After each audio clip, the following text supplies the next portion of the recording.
Well, I'm sure you can guess what we're going to talk about, but before we do, a quick reminder of what happened yesterday evening in Ottawa. Catherine Cullen highlighted it this way last night.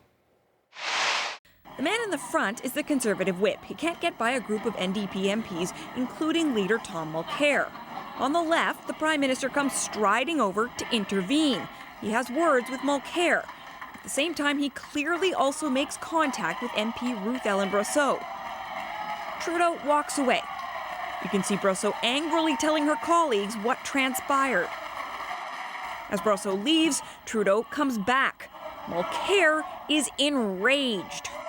Trudeau appears to be headed after Brosseau. He comes back, and Mulcair and Trudeau shout.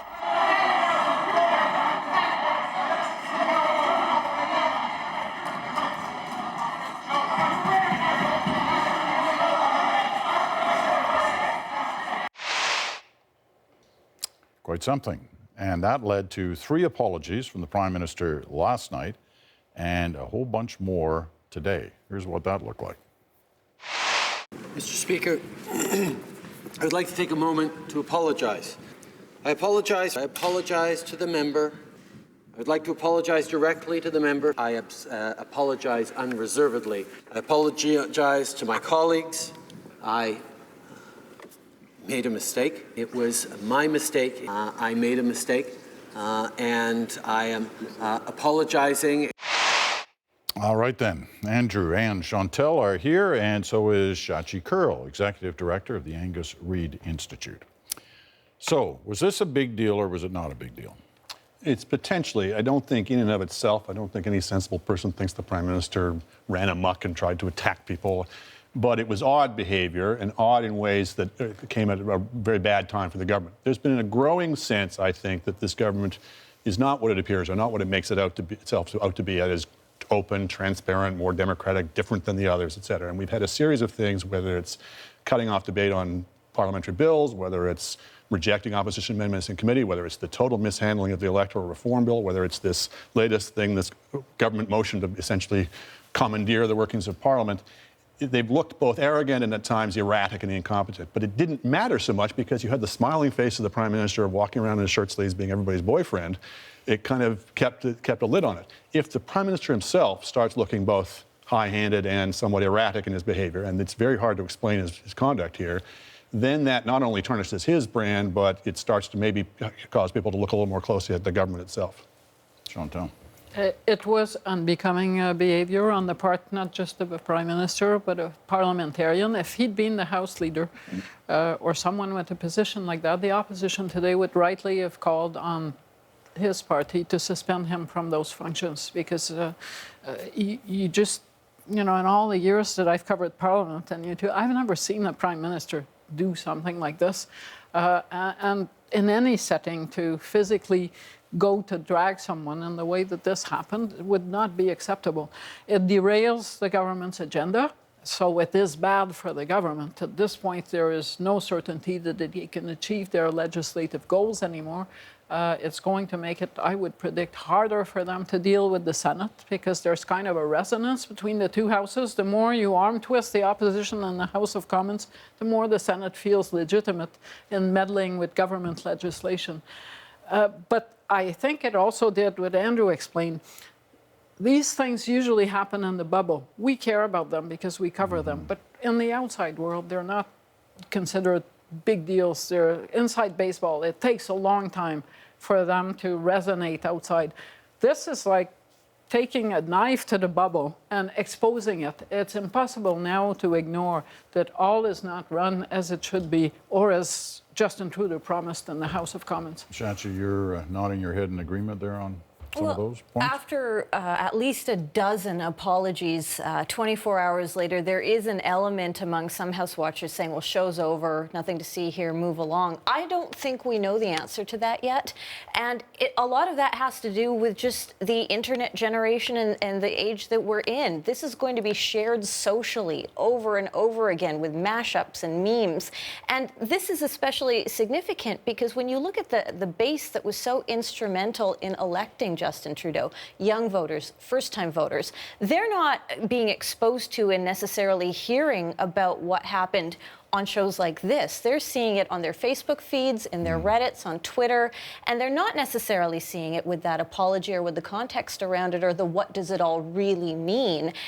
For them, this is a situation that goes one of two ways. Either they say, well, the guy had a bad day. We all have bad days at work. He had a bad day. Move on. It's sunny ways all over again. Or it's, he's just like every other politician.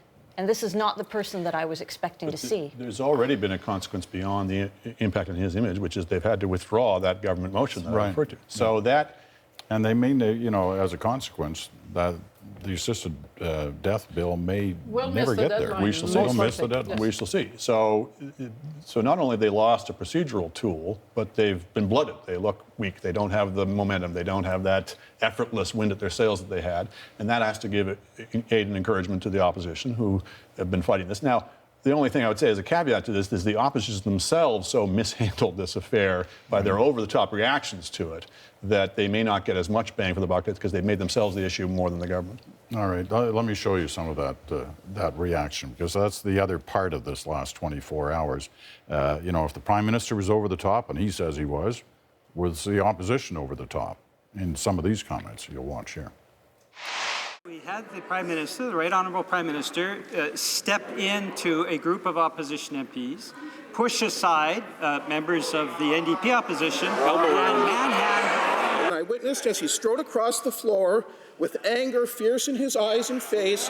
One wants to exaggerate the situation and to make this into something that it wasn't, to make this reminiscent of a dive in the 2006 World Cup. Perhaps we can go on. He knocked one of my colleagues into the desk, physically shoved into the desk. I witnessed this. And here what took place in this House was physical violence. In fact, you know, we know, and outside, people would call what happened here assault. The offender never intended to hurt somebody. A drunk driver never intends to kill people. That last one was quite something. What did you make of it all? Okay, let's get serious here. The Prime Minister did not set out to push a female member of the House of Commons against the benches. That was clearly involuntary. It was an accident. Actually, last night, a lot of it focused on it. And I thought the dashing for the whip of the other party and dragging him was the serious offense. What happens then is all part of this mess, but I would think assault would be if you're actually going for that person with intent, and I didn't see any intent on the part of the Prime Minister. I think the opposition won everything it needed to win with this, and like every good thing, it should let the rest percolate in people's minds rather than continue. It will be interesting to see. I get your point, Shachi, about social media and how it's changed everything. And I get Chantel's point that she hasn't seen anything like this happen in the House before, nor have I. Outside of the House, we all remember, you know, Jean Chrétien and his throttling of the protester in a park. That worked in a reverse way. You know, a lot of people thought, oh, he's going to pay the price for that. You know, prime ministers don't go around throttling protesters. And yet it went the other way for him. He gained a lot of public support because of the action he took. So, you know, you're in the research business. I mean, I'm not going to ask you to predict what your data will show, but is there, you know, is it obvious what the data will show here? The difference between the Shawinigan handshake with Mr. Chrétien and what's happened here is one of expectations with Canadians and voters. In the case of what happened on Flag Day, that was very much in keeping with the persona that Canadians expected of Jean Chrétien. He was the scrapper, le petit gars, the guy who got into pool hall brawls. And here someone was coming at him and he shoved him aside.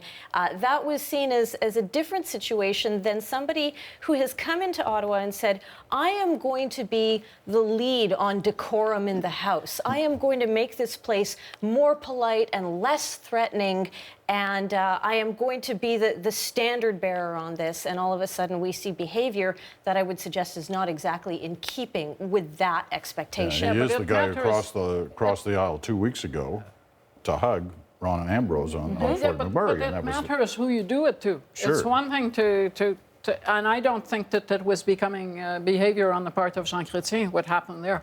But it is not the same to go after a fellow parliamentarian on the floor of the House of Commons. I might put it another way, which is Chrétien's behavior, I think, to many people was understandable. There had been a breakdown in his RCMP details. Some guy lunges at you.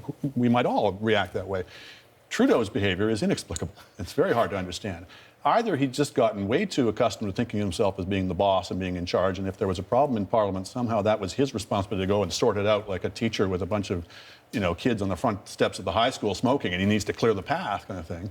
And or it was, back to the kind of erratic behavior we used to see from him 2 or 3 years ago before his handlers kind of cleaned up his act. And neither of those is particularly going to be good for people's sense of who he is and his judgment. It's only one incident, and I don't want to make more of it than that. But to the extent that people are paying attention to that, it does look very odd.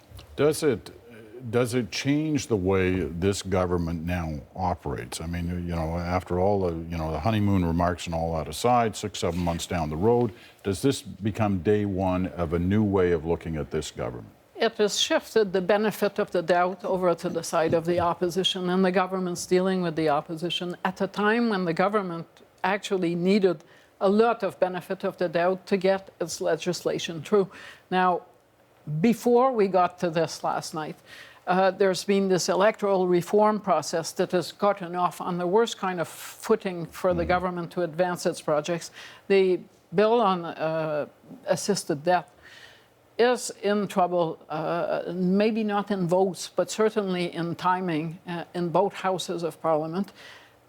And the session is coming to an end. So there are looming questions about the government's management of the House, and those times when you need to say, I'm the government and I need to get my agenda through, they are now hampered by this incident because they look like the bullies, as opposed to people who are trying to do good while the opposition is trying to block them. And you can look like bullies if you look competent, but if you also look amateurish. I mean, we had that business with the vote on C-10, on the Air Canada bill, where they nearly lost the vote by some process. There's this enormous overreaction, or so it appeared the next day, with this draconian motion to sort of take control of the House process.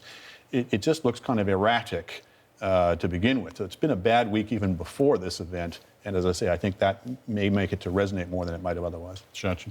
It's hard to unsee this type of thing, and so much of the emotional connection that Canadians have felt to Justin Trudeau and to this government have been on style points of his graceful choreography, a figure skater out there on the ice.